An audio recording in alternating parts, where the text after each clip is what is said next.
오늘도 우리 환영하고 은혜 받고자 오른손 높이 들고 할렐루야 합시다. 할렐루야. 격에 대해서 다시 생각하게 되는 것 같아요. 영국에서 오신 것도 굉장히 멀리서 왔는데 그걸로 따지니까 필리핀에서 온 건 아무것도 아닌 것 같고, 또 그걸로 따지니까 서울에서 온 건 또 더 아무것도 아닌 것 같고요. 그것보다도 더 귀한 일이 하나님 품에 안 계셨던 분들이 오늘 처음으로 교회로 오셨던 것이 가장 큰 높은 격이고 가장 큰 기쁨이구나라고 하는 것을 다시 한번 보며 실감하게 됩니다. 하나님 새롭게 맞이하셨으니 끝까지 하나님 믿고 마지막 그 순간까지 하나님 은혜 안에서 살아가시기를 주님으로 부탁드리겠습니다. 네, 오늘 말씀은 원래 하던 대로 마가복음 2장의 말씀, 신랑과 손님이라는 제목으로 말씀을 전할 거고요. 우리 함께 본문 읽도록 하겠습니다. 함께 읽으시죠. 시작. 요한의 제자들과 바리새인들이 금식하고 있는지라 사람들이 예수께 와서 말하되 요한의 제자들과 바리새인의 제자들은 금식하는데 어찌하여 당신의 제자들은 금식하지 아니하니까? 예수께서 그들에게 이르시되 혼인집 손님들이 신랑과 함께 있을 때 금식할 수 있느냐? 신랑과 함께 있을 동안에는 금식할 수 없느니라.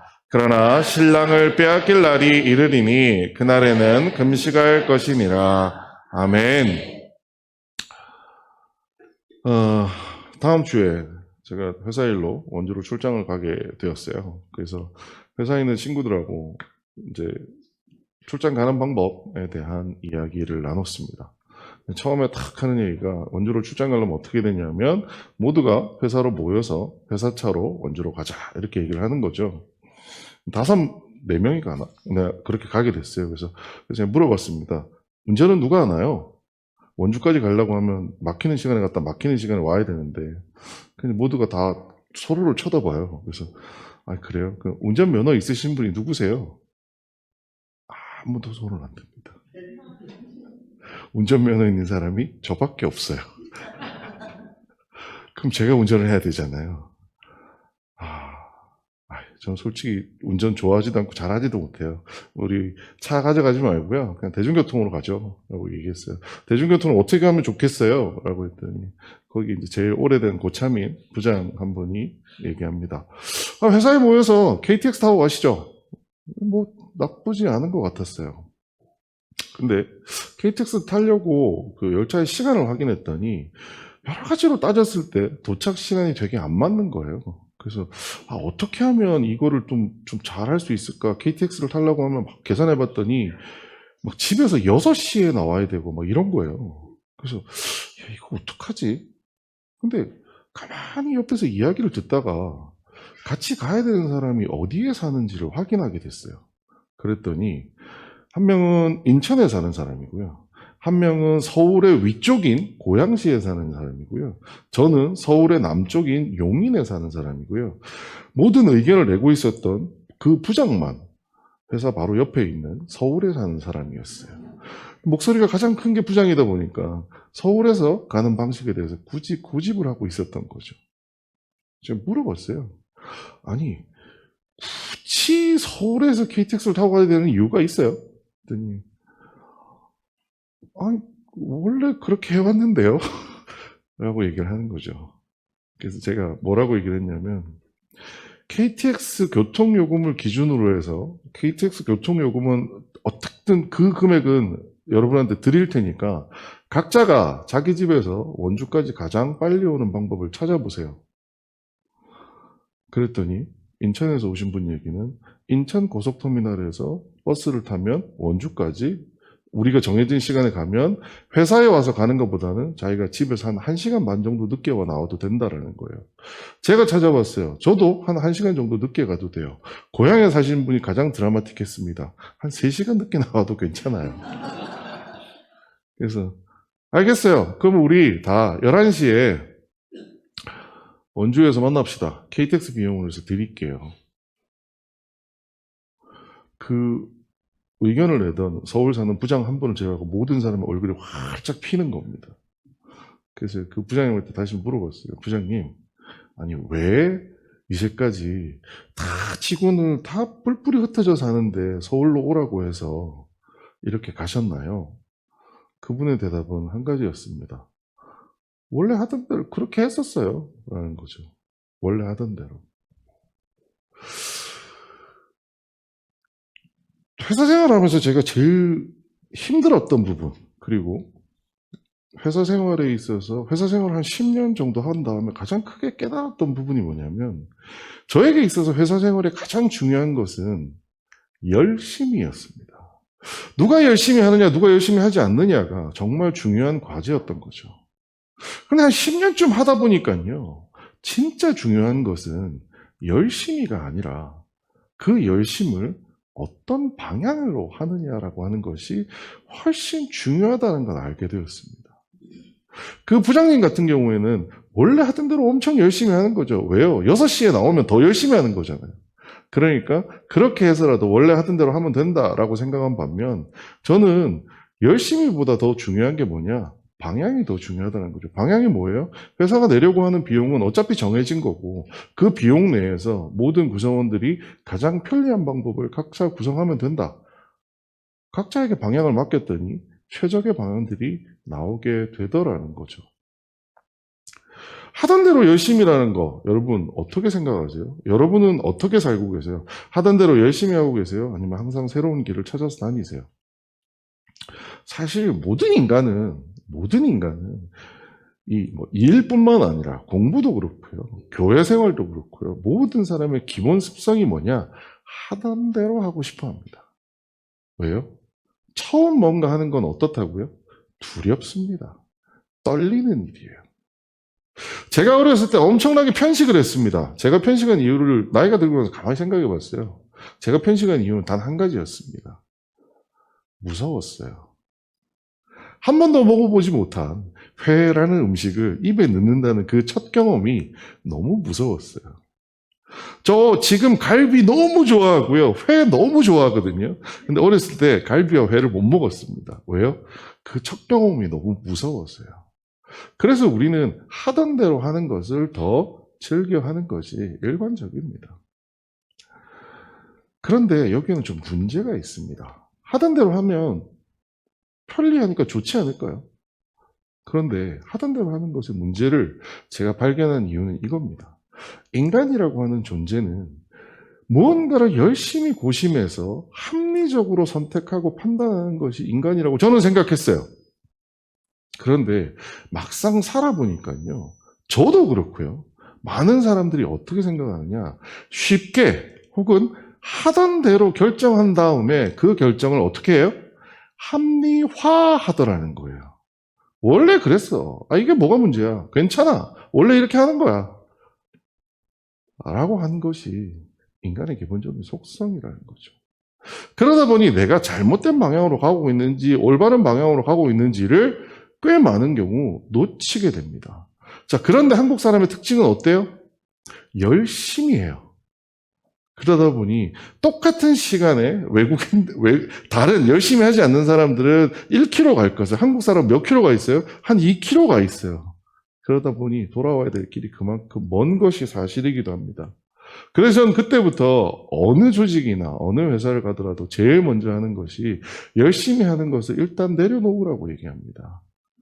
제 경영 컨설팅의 첫 번째 이야기는 거기에서 출발합니다. 그리고 지금의 방향이 옳은지 먼저 살펴보는 것이 제일 중요하다라고 얘기하는 거죠.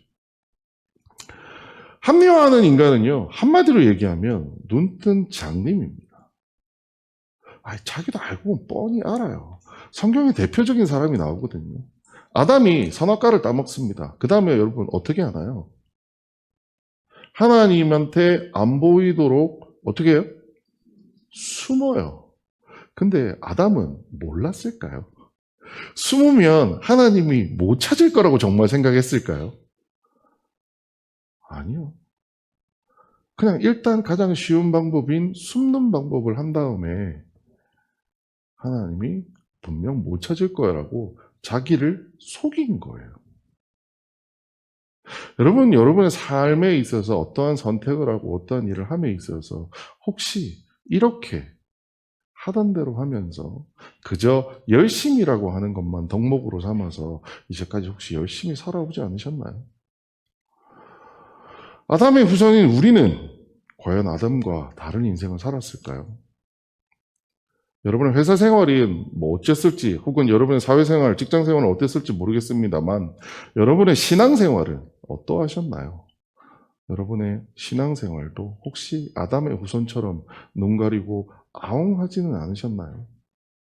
오늘 마가복음 이 말씀을 통해서 예수님께서 우리에게 하시는 말씀, 우리의 신앙생활이 어떠해야 되는지를 한번 살펴보고자 합니다. 오늘 본문 말씀은 2주 전에 저희는 세리였던 레위와 죄인들과, 그러니까 레위 같은 죄인들과 예수님께서 함께 식사하는 장면에 대해서 살펴본 적이 있습니다. 오늘 본문은 바로 그 직후입니다. 그 직후에, 자, 그러니까 요한의 제자들이 와서 얘기하는데요. 우리 같이 한번 읽어보겠습니다. 함께 읽겠습니다. 시작. 요한의 제자들과 바리새인들이 금식하고 있는지라 사람들이 예수께 와서 말하되 요한의 제자들과 바리새인의 제자들은 금식하는데 어찌하여 당신의 제자들은 금식하지 아니하니까? 뭐라고 물어요? 왜 금식하지 않느냐라고 묻습니다. 우리는 이 본문을 읽으면서 초대교회는 특히 뿌듯하실 수 있어요. 왜? 이번 주에도 금식하신 분 많이 계시죠? 네. 그러니 난 금식하고 있는데 라고 생각하실 수 있습니다. 하지만 이 본문을 우리가 정확하게 이해하기 위해서는 이 당시 유대인들에게 금식이라고 하는 것이 어떤 의미였는지를 조금 살펴볼 필요가 있습니다. 이 당시 유대인들에게 금식은 성경의 구약 성경의 여러 가지 형태로 금식에 대한 이야기가 나옵니다만 모든 유대인들에게 공통적으로 주어진 말씀이 있습니다. 그게 뭐냐면 율법이라고 하는 거죠. 그 율법에서 금식을 정의하기를 어떻게 정의했느냐? 같이 한번 읽어보겠습니다. 시작. 너희는 영원히 이 규례를 지킬지니라. 일곱째 달 곧 그 달 10일에 너희는 스스로 괴롭게 하고 아무 일도 하지 말되 본토인이든지 너희 중에 거류하는 거류민이든지 그리하라. 아멘. 뭔지 잘 모르겠지만 영원히 이 규례를 지키라고 얘기한 다음에 몇 번째 달요? 일곱째 달. 우리로 말하면 7월. 그 달에 며칠요? 7월 10일에는 너희는 스스로 괴롭게 하고 아무 일도 하지 말라라고 얘기했는데 이 스스로 괴롭게 하고 아무 일도 하지 않는 게 뭐냐면 금식하는 겁니다. 자, 1년에 몇 번 해요? 1년에 한 번 하는 겁니다. 이 날이 언제냐? 대속죄일이라고 해서 공식적인 유대인들에게 정해진 금식은 이 날 한 번 하는 겁니다. 대속죄일은 어떤 금식이느냐? 같이 한번 읽어보시죠. 시작. 아론은 그의 두 손으로 살아있는 염소의 머리에 안수하여 이스라엘 자손의 모든 불의와 그 범한 모든 죄를 아뢰고 그 죄를 염소의 머리에 두어 미리 정한 사람에게 맡겨 광야로 보낼지니. 아멘. 나중에 이 레위기 본문을 또 살펴볼 일이 있으면 더 자세하게 말씀드리겠지만 이때는 양 2마리를 잡아가지고요. 그 2마리를 가지고 제사를 드린 다음에 그 제사장이 한 마리 양 머리에 안수를 합니다. 그 안수하는 의미가 뭐냐? 이스라엘의 모든 죄가 이제 이 양한테 갔습니다. 라는 의미로 안수를 해요. 그리고 그 양을 광야로 쫓아버리고 광야에서 굶어 죽게 만들어버립니다. 그러면 우리의 죄가 다 해결된다. 이런 의미를 가지는 거죠. 자, 금식의 의미가 뭐예요?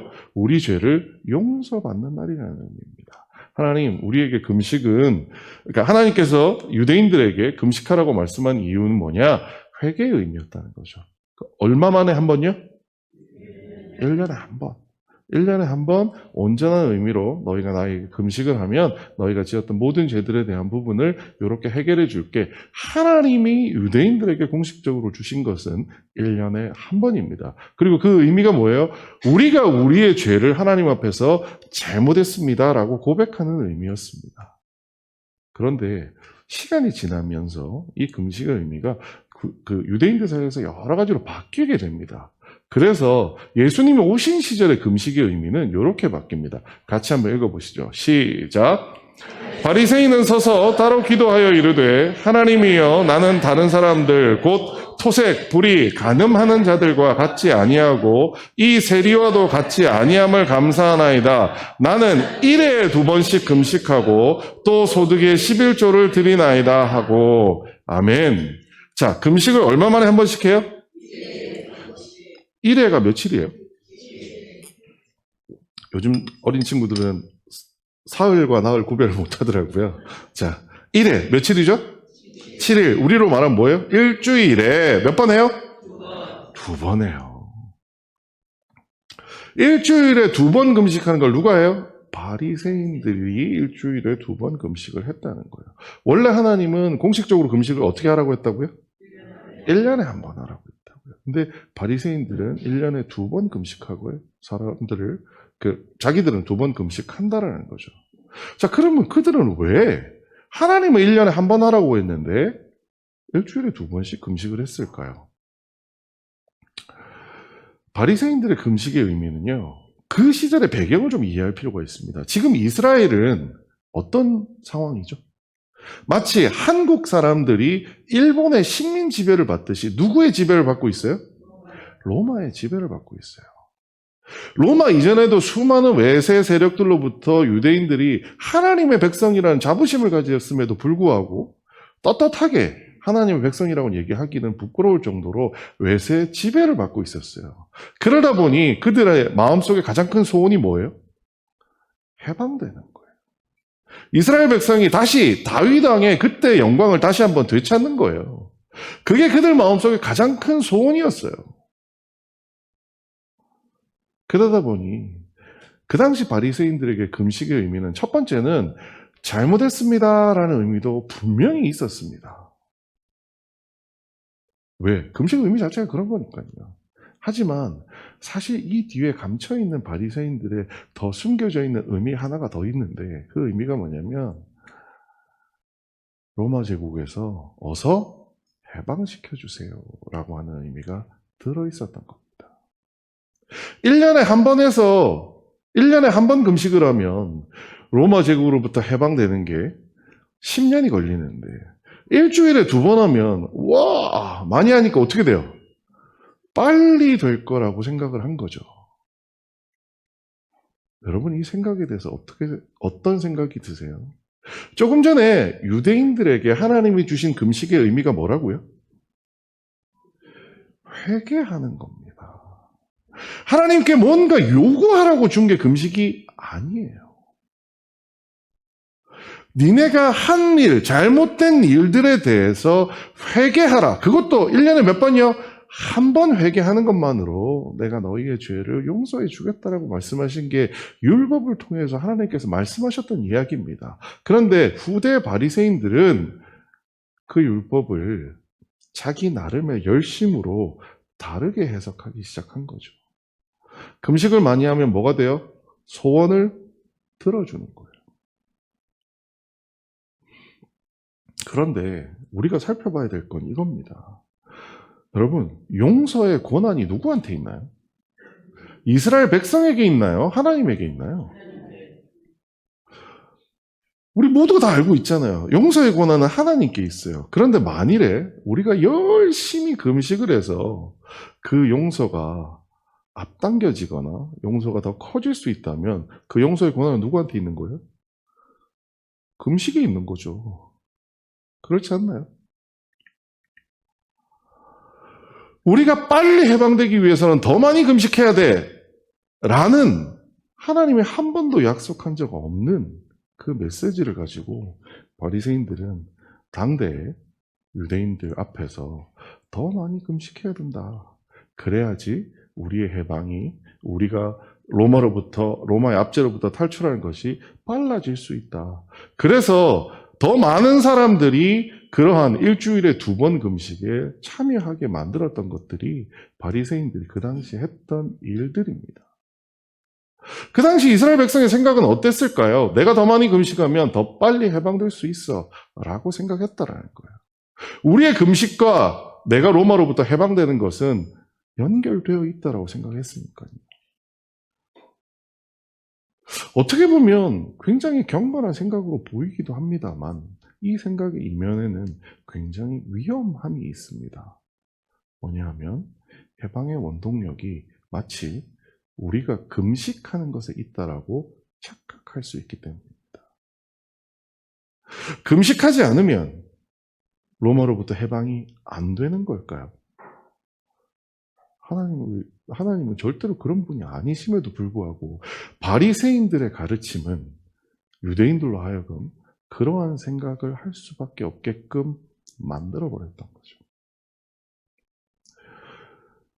그래서 요한의 제자들과 바리새인들이 금식하고 있는지라 사람들이 예수께 와서 말하되 요한의 제자들과 바리새인들의 제자들은 금식하는데 어찌하여 당신의 제자들은 금식하지 아니하니까? 라고 물어본 이 말의 진짜 의도를 파악하기 위해서는 자, 두 가지로 대비가 되는 거예요. 요한의 제자와 바리새인들은 뭘 해요? 우리나라 로마의 해방을 위해서 빨리 해방되기 위해서 뭐 하고 있어요? 금식하고 있어요. 근데 예수님과 예수님의 제자는 뭐 하고 있어요? 남들은 해방을 위해서 금식하는 그날 누구랑요? 죄인들과 밥을 먹고 앉은 거예요. 일반인들 보기에 신경질이 나겠어요? 안 나겠어요? 도대체 저 사람은 랍비라고 그 당시에는 메시라고 생각은 안 했겠죠. 선생이라고 하는 자인데 어떻게 우리 이스라엘의 해방을 위해 금식해도 시원찮을 판에 율법에도 금지되어 있는 죄인들과 밥을 먹고 앉았냐. 너무너무 화가 나는 거예요. 그래서 예수님께 와서 물어보는 겁니다. 왜 당신들은 금식하지 않나요?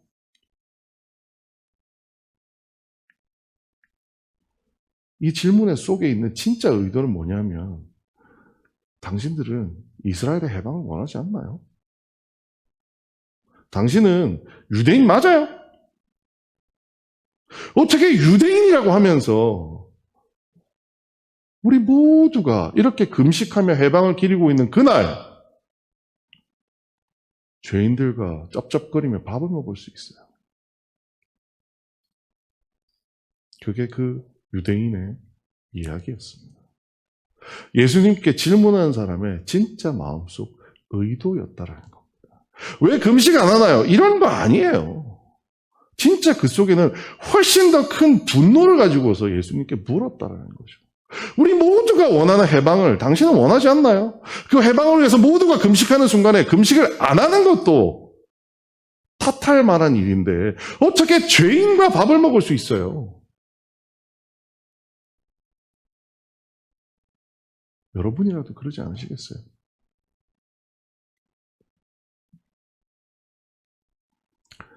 그때 예수님께서 말씀하십니다. 같이 한번 읽어볼까요? 시작.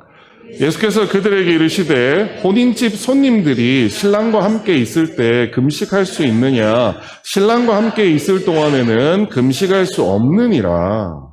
아멘. 여기 보면 혼인집, 손님, 그리고 신랑이라고 하는 비유가 나옵니다. 저는 이 본문을 예전에 어렸을 때 읽을 때부터 항상 힘들었던 게 뭐냐면 갑자기 이 얘기를 왜 하지? 라는 생각이 들었어요. 유대인들한테 이 얘기가 어떻게 들렸을까? 이 말을 100% 지금 내가 읽고 여러 번 읽고 들은 것처럼 유대인들이 그 순간 이해했을까? 예수님은 왜 여러 가지 비유 중에서 하필이면 혼인집에 대한 얘기를 하셨을까?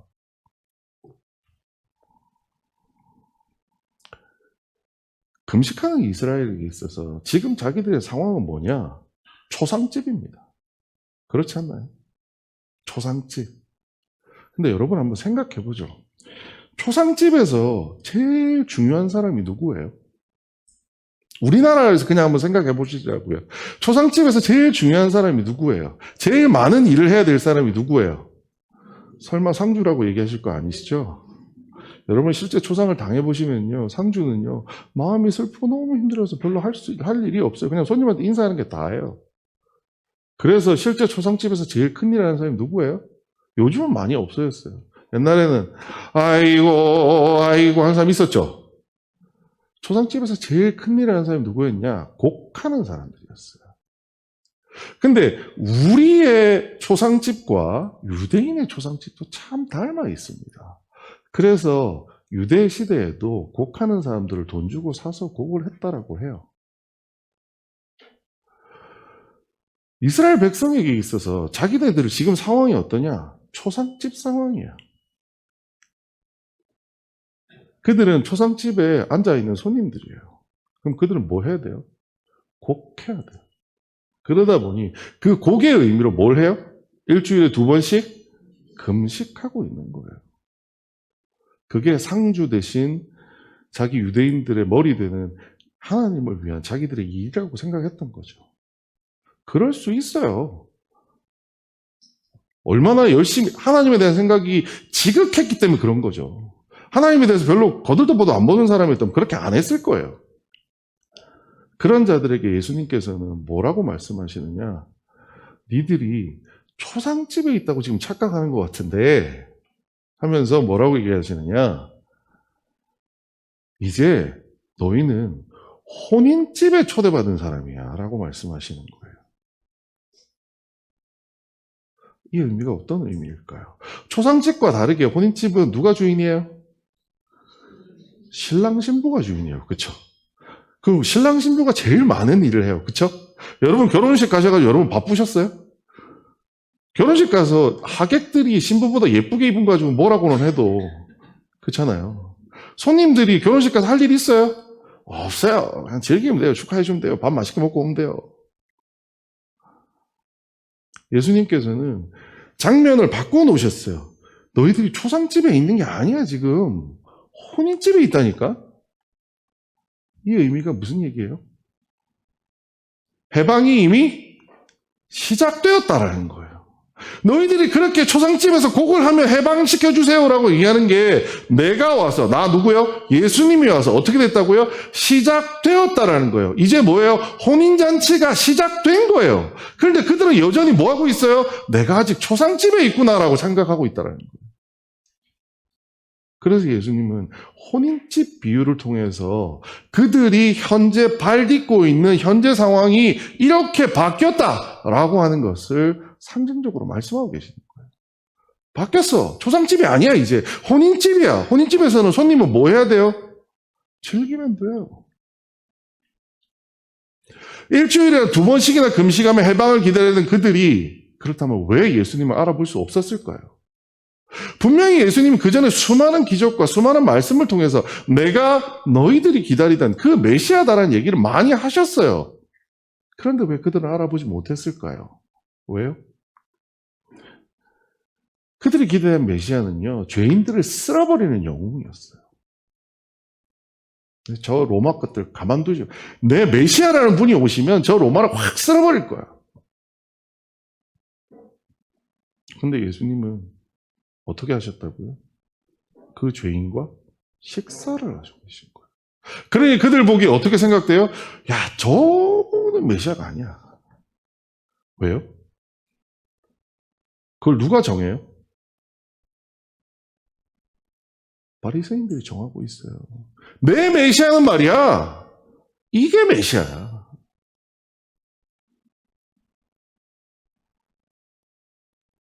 누구보다도 구약 성경을 많이 읽었던 사람입니다. 구약 성경의 계명을 2개로 탁 줄여달라고 했을 때 하나님을 사랑하고 누구를 사랑해요? 이웃을 사랑하라는 이야기라고 하는 것을 이미 알고 있었던 바리새인임에도 불구하고 내 생각과 다르거나 틀린 거에 대해서 용납이 안 되는 거예요. 성경에 그렇게 적혀 있어서 예수님은 그렇게 오셨는데 성경에 그렇게 적혀 있든지 말든지 내 생각과 틀리니까 저자는 메시아가 아니야. 버젓이 예수님이 오셔가지고 야 이제 혼인잔치 시작이야 라고 얘기를 하셨는데 그들은 여전히 아직도 초상집에 앉아서 왜 당신들은 곡하지 않나요? 라는 일을 벌이고 있다는 거죠. 그들은 마음속으로 생각했을 겁니다. 내 생각이 틀릴 리가 없어. 우리 메시아는 죄인들과 밥 먹는 저런 이상한 인간이 아니야. 내가 꿈꾸고 내가 기대한 하나님으로부터 내가 약속받은 메시아는 죄인들을 물리치는 요즘 말로 아이언맨 같은 슈퍼맨 같은 그런 메시아가 우리한테는 분명히 올 거야. 누가 정한 거예요? 내가 정한 거예요. 근데 구약 성경을 우리 읽어볼수록요. 구약에는 그런 메시아를 약속한 적이 없어요.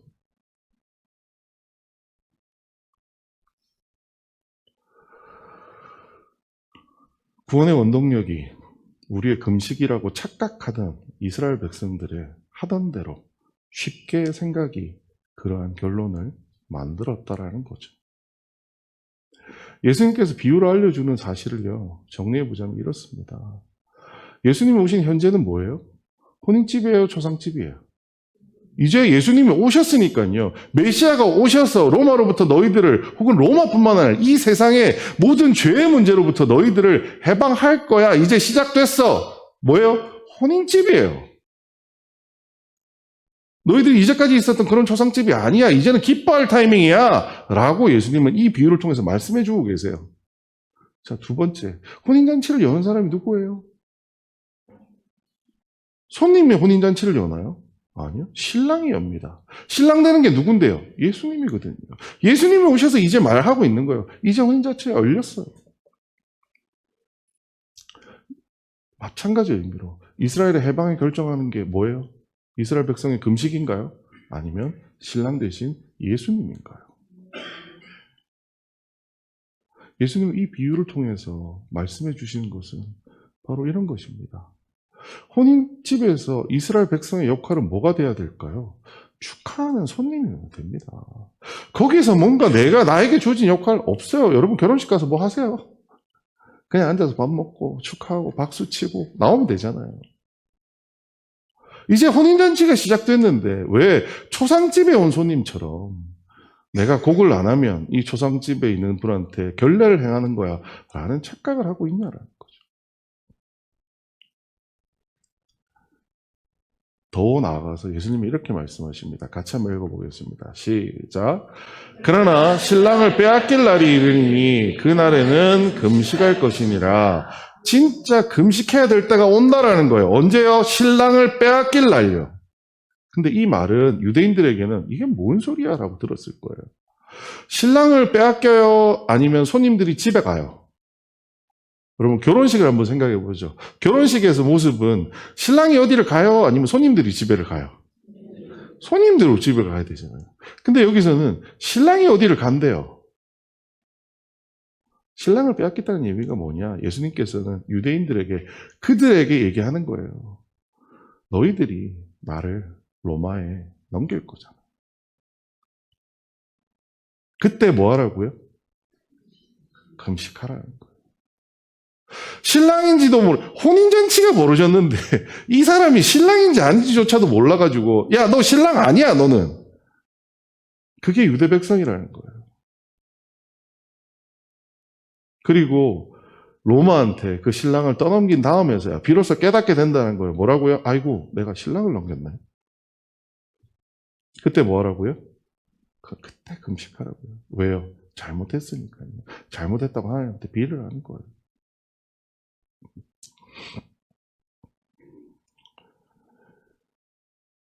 뺏긴 신랑과 회개의 금식의 연결고리는 이렇죠. 신랑을 지켜야 할 손님이 신랑을 뺏긴 것에 대해서 애통하고 회개해야 된다는 거죠. 근데 엄밀히 말하면 뺏긴 게 아니라 어떻게 해요? 넘겨준 거예요. 그래서 그들은 회개해야 된다라는 겁니다. 혼인집, 손님, 그리고 신랑이라고 하는 이 비유를 통해서 예수님께서 말씀해 주신 건 첫 번째 이거예요. 예수님이 지금 오셨어요. 그래서 뭐예요? 초상집이던 이스라엘이 뭘로 바뀌었어요? 혼인집으로 바뀌었어요. 초상집이던 이스라엘이 혼인집으로 바뀌었어요. 그러면 내가 있는 곳이 달라지면 내가 해야 되는 행동은 바뀌어야 돼요? 그대로 해야 돼요? 바뀌어야 돼요. 그래서 예수님 뭐라고 얘기하시냐? 해방은 예수님의 약속이지 너희들의 금식의 결과가 아니다라는 걸 명확하게 보여주시면서 이제 해야 할 일은 뭐예요? 금식이 아니다라는 거예요. 금식이 아니다라는 거예요. 예수님의 가르침대로 즐기며 지내면 된다라는 거예요. 오히려 그 열심, 그들이 가졌던 그 열심, 내가 해방돼야 돼. 그래서 내가 해방될 때는 메시아가 올 텐데 그 메시아는 굉장히 힘을 가진 막 영웅 같은 메시아가 와서 우리를 구원해 줄 거야 라는 그들의 착각이 진짜 그들의 메시아를 어떻게 했어요? 로마로 넘겨지게 만들어 버렸어요. 예수님은 그 상황도 그들 앞에서 다 얘기해 줍니다. 그렇게 되었을 때 그러고 나서 뭐 하라고요? 회개 금식을 하라는 거예요. 예수님은 이때 이미 알고 계셨어요. 내가 이렇게 얘기한들 이들의 귀가 열릴까? 결국 저들의 생각, 하단대로의 생각에서 벗어나지 못하고 오로지 열심 하나만 가지고 또 계속 달려서 그들을 위해 메시아로 오신 예수님을 십자가에 못 박히는 데까지 넘겨줄 것이라는 것을 예수님이 알고 계셨다라는 거예요. 저는 이 본문을 읽고 준비하면서 굉장히 마음이 아프고 힘들었습니다. 왜냐하면 유대인들의 이 열심이라고 하는 것이 전 어디서 많이 본 거였기 때문입니다. 저는 목사의 아들로 태어나서 제가 어렸을 때 처음 눈 뜨고 봤던 게 교회였어요. 그 교회에 수많은 성도분들이 교회를 위해서 얼마나 헌신하시고 열심히 하셨는지 누구보다도 잘 압니다. 그래서 한국 교회를 한마디로 정의하라고 한다면 저는 열심이라고 정의할 겁니다. 독일에 가서 교회를 봤어요. 독일에는 이런 열심이 있을까요? 없습니다. 한국에 기독교를 전했다라고 얘기하는 미국에는 이런 열심이 있을까요? 없습니다. 여러분, 대한민국에만 있는 정말 엄청난 열심이 하나 있습니다. 어느 세계 어디를 가도 사람들이 부인 못하는 열심이 하나 있어요. 그 뭔지 아세요? 새벽 기도입니다. 와, 세상에. 6시에 예배를 드린다고 해도 와 할 텐데 몇 시에 드려요? 5시. 어떤 교회 가면요, 새벽 기도를 4부로 봐요. 4시, 5시, 6시, 7시 이렇게 드리는데도 봤어요. 한국 교회 성도들의 열심은 말로 다 할 수가 없습니다. 그래서 이 본문이 저는 너무너무 슬프게 읽혀졌습니다. 왜요? 한국 교회의 그 열심은 하나님을 향해 있는 열심인가요? 저는 그것에 대해서 반성해 보기 시작했습니다. 여러분은 모르겠어요. 하지만 과거 제가 한 20년, 30년 전부터 기억했던 한국교회의 열심의 목적이 무엇이었을까를 생각해 보면 이 열심의 목적이 정말 하나님의 나라가 이 땅에 도래하기를 원하는 그 마음으로 우리는 열심을 다했었나 라는 생각을 해보게 됩니다. 디모데후서에서 이렇게 나와요. 때가 이르리니 사람이 바른 교훈을 받지 아니하며 귀가 가리워져서 자기의 사욕을 쫓을 스승을 많이 두고 또 그 귀를 진리에서 돌이켜 허탄한 이야기를 쫓으리라. 하필이면 왜 이 말씀이 저한테 떠올랐을까요? 이것을 읽으면서 여러분, 성도님들의 수많은 열심, 저 그거에 대해서 너무나 존경하고 저도 지금 앞에 서서 설교한다는 게 부끄러울 정도입니다. 왜요? 여러분들이 저보다 훨씬 더 열심히 신앙생활 하시는 거 여러분도 아실 거예요. 그쵸? 네. 하지만 지난 20, 30년 동안 한국 교회를 이끌어 가셨던 많은 분들이 결국은 시간이 지났을 때 여러분들은 아니셨는데 사역을 쫓은 경우들을 사실 너무 많이 봤습니다. 최근 들어서 조금씩 드러나고 있는 실체를 보면서 너무나 마음 아팠습니다. 우리 아버지 같고 우리 어머니 같은 분들이 그 시절에 그 수많은 열심과 그 시절에 그 쌈짓돈을 가져가서 교회에다 갖다 드리고 바치고 하나님을 위해서 모든 걸 다하겠다고 열심히 기도했는데 오늘날 들리는 소식들은 그게 사리사욕이었다는 얘기를 들었을 때 너무나 마음이 아프고 슬펐습니다. 그리고 그 당시 그 리더십을 통해서 외쳤던 많은 이야기들이 그저 복을 구하라고 얘기하는 허탄한 이야기에 불과했다는 것을 깨달으며 생각하면서 너무너무 슬프고 마음이 아팠습니다.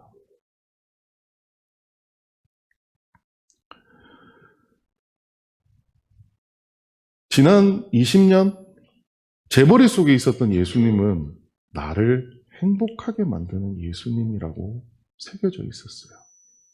여러분에게는 어떠셨어요? 어떤 교회는 이것을 자랑스럽게 캐치프레이즈로 걸고 있더라고요. 행복의 시작, 예수 그리스도. 그럴 수 있습니다. 처음 교회에 나와야 되니까요. 교회에 나오면 행복해집니다라고 얘기할 수 있겠죠. 하지만 기독교의 가르침은 절대로 우리가 단순히 원하는 어떤 모습대로 행복해질 거다라고 말하고 있는 것이 아닙니다. 유대인들은 자기들만의 열심을 가지고 자기들만의 오름을 가지고 열심히 달려왔습니다. 그러다 보니 무슨 일이 벌어졌어요? 내 눈앞에 내가 그렇게도 고대하던 메시아가 나타났는데 그 메시아를 어떻게 했어요? 십자가에 못 박아버렸어요. 저는 오늘 한국교회를 바라보면서 오늘날 예수님이 이 땅에 한국교회에 오신다면 우리는 예수님을 알아볼 수 있을까? 주 예수에 어서 오시옵소서라고 찬양을 부르고 노래를 불렀지만 정말 예수님이 내 앞에 와서 신약 성경에 하셨던 그 말씀을 그대로 내 앞에서 하신다면 나는 그분을 알아보고 당신이 내 메시아입니다라고 손을 붙잡을 수 있을까? 아니면 오늘도 내가 원하는 메시아가 아니에요 하고 또 십자가에 매달지 않을까? 저는 다시 생각할 수밖에 없었습니다. 잠언 말씀에 우리가 온갖 보화를 얻으며 빼앗은 것으로 우리의 집을 채우리니 너는 우리와 함께 제비를 뽑고 우리가 함께 전대 하나만 두자. 잠언에 나온 나쁜 사람의 이미지입니다. 근데 저 이미지가 왜 과거 한국교회에서 얘기했던 그 모습이 투영되는 이유는 뭐일까요? 저는 오늘 본문이 참 너무 많이 아팠습니다. 도대체 여러분한테 이 말씀을 어떻게 전해야 될까? 행여 이 말씀을 전하는 과정들이 내가 이제까지 신앙생활 잘못했다는 거야? 라고 오해해서 들으실까봐 얼마나 기도했는지 모릅니다. 저 주일날 예배 시간에 일찍 안 내려오거든요. 항상 30분 되면 내려옵니다. 근데 오늘은 정각에 내려왔습니다. 그래서 1시간 동안 앉아서 하나님과 기도해서 하나님, 도대체 이 얘기를 하나님 어떻게 전해야 될까요? 행여나 오해할 수 있는 요소 하나님께서 다 드러내 주시고 진짜 우리 마음에 하나님 마음에 합한 자가 되기 위한 우리가 만들어지는데 필요한 말씀으로 하나님 저 귀에 들리게 해주세요라고 계속 앉아서 기도했습니다. 나의 열심이 혹시 내 목적을 위해 하나님을 망령되게 부르는 것이었다면 이제 우리는 이거 멈추어야 합니다. 하던 대로 원래 그랬어. 이런 고민 여러분 이제 내려놓으셔야 됩니다. 아무도 신경 쓰지 않으니까 내가 고민할 거야? 아니요. 하나님이 다 신경 쓰십니다. 여러분 걱정하지 마세요. 하나님은 이미 예수님을 통해서 구원의 길을 만들어 주셨고요. 성령님을 통해서 아무리 어렵고 힘든 곳도 다 찾아가서 돌봐주신다라고 약속해 주셨습니다. 그럼 우리가 해야 될 건 뭐가 남았을까요? 우리는 도대체 하나님께 어떻게 해야 할까요? 열심도 아니라니 그럼 도대체 뭘 해야 되는 걸까요? 이제까지는 열심히 하는 거면 됐잖아요. 아니 열심히 하는 게 아니라면 그럼 도대체 뭐를 해야 내 신앙이 좋은 거라고 말할 수 있을까요? 하나님께 원망하듯 기도했을 때 하나님이 저에게 알려주신 말씀이 하나 있습니다. 우리 같이 한번 읽어보시죠. 시작. 내 아들아 내 마음을 내게 주며 내 눈으로 내 길을 즐거워할지어다. 아멘. 뭘 달라고요? 여러분 하나님한테 열심을 드리지 않아도 됩니다.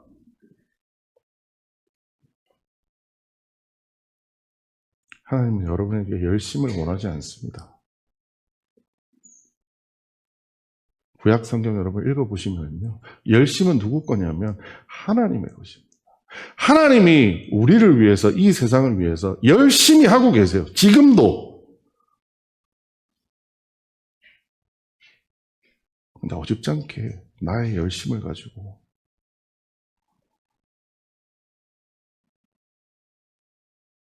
날 구원하러 오신 메시아조차도 알아보지 못하는 그런 열심을 가지느니 여러분 다 내려놓으세요. 아무것도 하지 마십시오. 그리고 우리 같이 기도하시죠. 어떻게 해요? 하나님, 내가 다른 건 다 모르겠고 내 마음을 하나님께 드리겠습니다. 내 마음을 하나님께 드리겠습니다. 하나님, 내 마음의 주인이 되어주세요.